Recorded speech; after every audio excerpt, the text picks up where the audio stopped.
there must be total secrecy. The glider can be built to any scale, and the winner will be determined by who achieves the longest relative flight. So let's hear from competition Scrooge Jamie, who he thinks will win. I have no idea who's going to win, and I don't care. Bah. Adam and Jamie are not only taking on the myth that you can't make a glider out of concrete, they're flying solo. So what I'm going to do is buy a model glider kit, and I'm going to add weight to it until it just barely achieves what I need it to achieve. And then I will use that kit either as a mold or a guide for creating a concrete airplane. Remember, the rules state they can build on any scale. So Jamie goes shopping for a toy glider to use as a mold. This type of airplane right here has the most exceptional lift to it, much stronger material. Jamie selects two to test with. The first is a stealth bomber model that has excellent lift but is extremely unstable. And the second is a U-2 spy plane, which, with its glider-like wings, also has great lift but is less sensitive.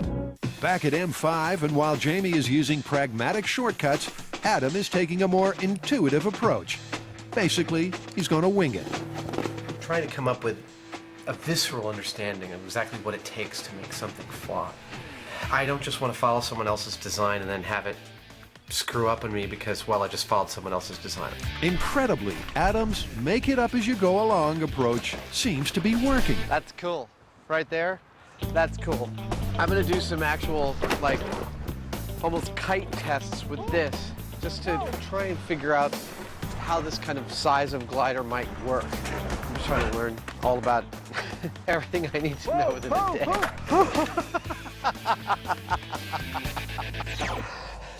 Okay, learning every minute. It's a learning curve of precipitous proportions, but the addition of a tail fin provides some stability, and he seems pretty happy. That's good. That's a good test. Which means it's time to move on. I want to do a little more research. I might want to rebuild this thing in wood just to try the design out. Still not quite as heavy as the concrete. But if the wood flies, then I don't see any reason why the concrete shouldn't be able to. Now that looks like a crash and burn. That was about a 1-to-1 glide ratio. Like it fell about, it looks about 25 feet away. It's about how high I am. And that was still a little bit lighter than the concrete will be. And with take two no better, it looks like it's time for the Mythbuster patented Plan B. So if I had built a concrete airplane this size, I mean, it would be known as a rock. I'm gonna need to scale back, smaller, to try and get something successful. Meanwhile, Jamie has spent an hour rigorously testing his shop-bought model gliders. Okay, that was a good test. And he's pretty sure a hybrid of the stealth bomber wing with the fuselage of the U-2 bomber is the best flyer.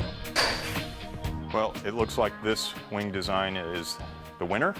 Next, Jamie weighs down the model to see what the maximum payload is.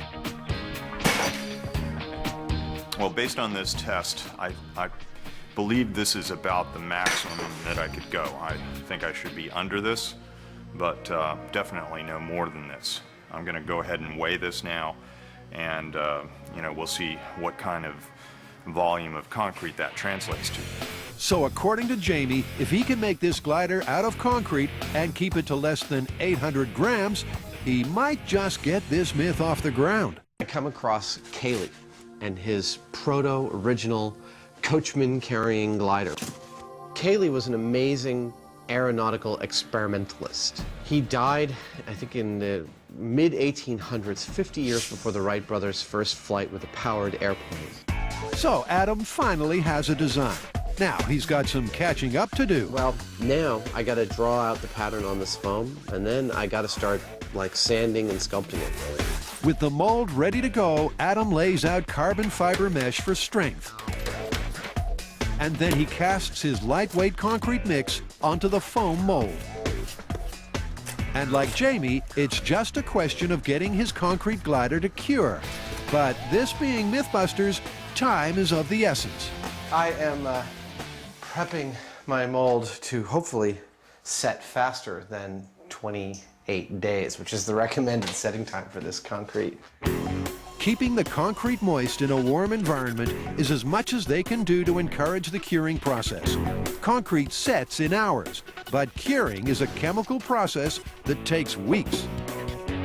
Jamie is first to find out if their accelerated curing technique has worked.